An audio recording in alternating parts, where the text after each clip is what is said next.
안녕하세요. 우리자산운용 채권운용본부 송준호 매니저입니다.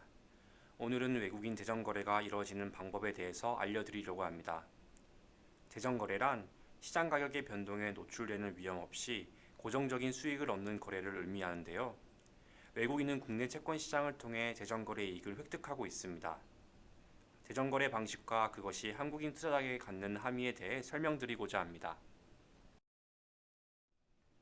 우선 외국인의 국내 채권 매입 관련 차트를 보시죠. 글로벌 경기 침체 및 미중 무역 분쟁 우려 확대에도 불구하고 외국인은 5월 22일 기준 143조 5,379억 원의 국내 채권을 매수하였고 전년 대비해서도 매입량은 늘려가고 있습니다. 오른쪽 차트를 보시면 1년 만기 미만의 채권들을 주로 매수하였음을 보실 수 있습니다. 왜 외국인은 짧은 만기의 채권들을 매수했을까요? 그 이유는 바로 수합 레이트에 있습니다. 수합 레이트는 현물 환율과 선물 환율의 차이를 금리로 표현한 것으로서 주로 현물 환율에 대한 프리미엄 또는 디스카운트를 의미합니다.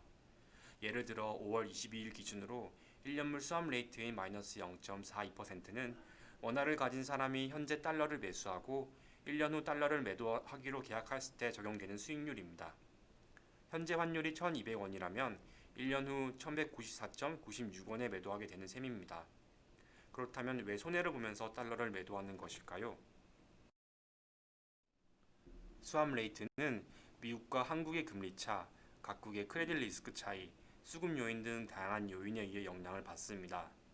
그중 아래 차트에서 보시는 바와 같이 수급 요인은 지속적으로 수합 레이트의 마이너스 요인입니다.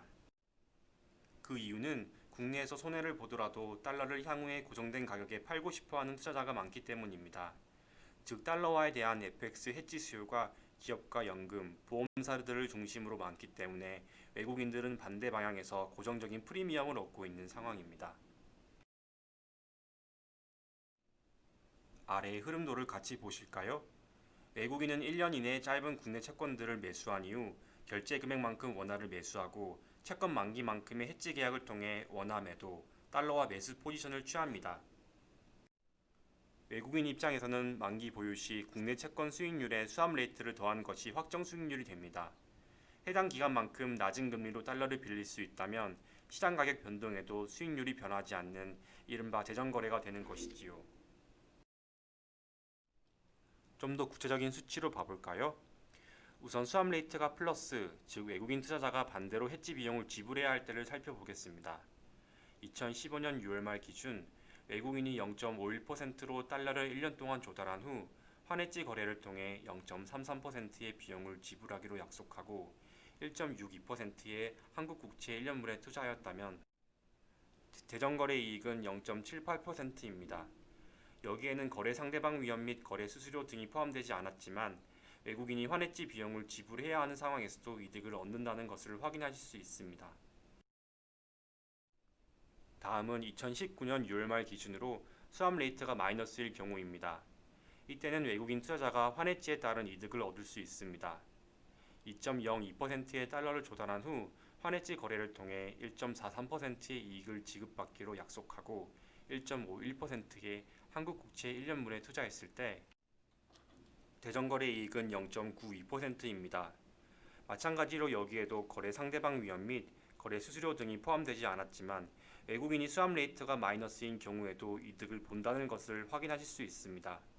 그렇다면 대체 외국인의 대전거래가 가능한 이유는 무엇일까요? 아까 보았던 차트로 다시 돌아가 볼까요? 아까 달러를 고정된 가격에 팔고 싶어하는 투자자의 수요가 수합 레이트의 마이너스 요인으로 작용한다고 말씀드렸는데요. 이는 달러를 갖고 있는 외국인의 입장에서는 플러스 요인입니다. 결국 앞서 본 두 장의 슬라이드에서 1%에 가까운 대전거래 이익은 기축통화인 달러에 대한 국내 투자자들의 수요로 인해 발생합니다. 따라서 달러를 가지고 계신 투자자도 반드시 달러화 채권을 매수해야 하는 것은 아니며 외국인처럼 대전거래 이익을 얻으면서 국내 자산에 투자할 수 있다는 점을 기억해 주시기 바랍니다. 이상으로 우리자산운용 송준호 매니저였습니다. 감사합니다.